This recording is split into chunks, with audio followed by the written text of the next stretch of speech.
Iran America উত্তপ্ত পরিস্থিতির মধ্যে হুট করেই রাশিয়ায় ছুটে গেলেন ইরানের পররাষ্ট্রমন্ত্রী আব্বাস আরাকচি। উদ্দেশ্য রুশ প্রেসিডেন্ট ভ্লাদিমির পুতিনের সঙ্গে রুদ্ধদ্বার বৈঠক। এটি সাধারণ কোনো বৈঠক নয়। যখন ওয়াশিংটন আর তেহরানের মধ্যে শান্তি আলোচনা থমকে আছে, যখন ডোনাল্ড ট্রাম্প বলছেন আমরা সব কার্ড হাতে নিয়ে বসে আছি, ঠিক তখন আরাকচির এই মস্কো সফর এক বড় প্রশ্ন ছুড়ে দিয়েছে। তবে কি যুদ্ধের চাবিকাঠি পুতিনের হাতে তুলে দিতে চাইছে ইরান? দর্শক, মনে রাখতে হবে, ইরানের জন্য রাশিয়া শুধু একটি বন্ধু দেশ নয়, বরং বিপদের সময় সবচেয়ে বড় ভরসা। গত ফেব্রুয়ারি থেকে শুরু হওয়া যুদ্ধ ইরানকে অর্থনৈতিক ও সামরিকভাবে বেশ চাপে ফেলেছে। তবে ইরান ভেঙে পড়েনি। যদিও 7 এপ্রিল থেকে একটি যুদ্ধবিরতি চলছে, কিন্তু স্থায়ী শান্তি এখনো অনেক অধরা। আরাকচির আগে পাকিস্তান ও ওমানে গিয়েছেন। এই দুটি দেশ মূলত তেহরান ও ওয়াশিংটনের মধ্যে মধ্যস্থতাকারী হিসেবে কাজ করছে। কিন্তু রাশিয়ার হিসেবটা একেবারেই আলাদা। রাশিয়া ইরানের প্রধান সামরিক ও কৌশলগত অংশীদার। 2025 সালের জানুয়ারিতে দুই দেশ যে 20 বছর মেয়াদী চুক্তি সই করেছে, তা তাদের সম্পর্ককে এক অনন্য উচ্চতায় নিয়ে গেছে।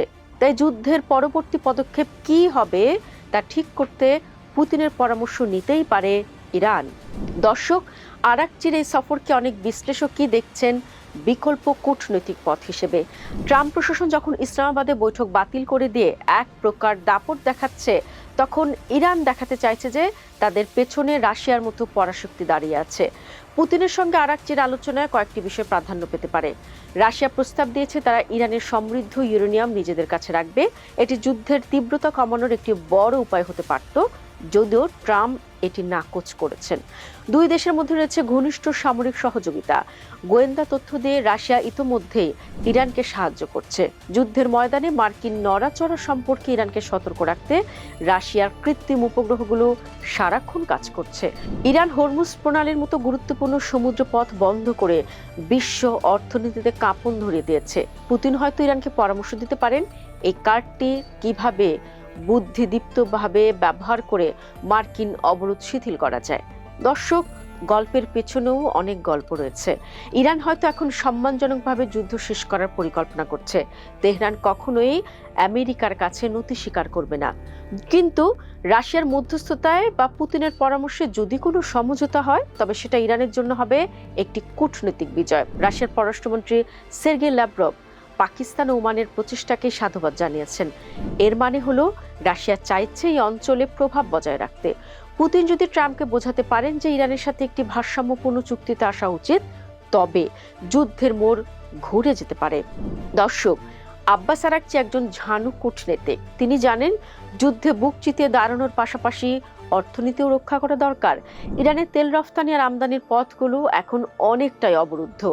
অন্যদিকে ডোনাল্ড ট্রাম্পের নিতে হলো সর্বোচ্চ চাপ। এই চাপের মুখে টিকে থাকতে হলে রাশিয়ার সমর্থন অপরিহার্য।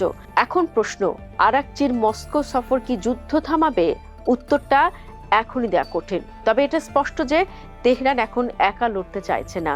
পুতিনের সঙ্গে পরামর্শ করে ইরান হয়তো ট্রাম্পকে একটি পাল্টা প্রস্তাব দিতে চাইছে। ট্রাম্প যখন বলছেন আমাদের কাছে সুন্দর নিরাপদ টেলিফোন লাইন আছে, চাইলে ফোন করো, তখন আরাকচি হয়তো মস্কো থেকে সেই ফোনের ডায়াল করার প্রস্তুতি নিচ্ছেন।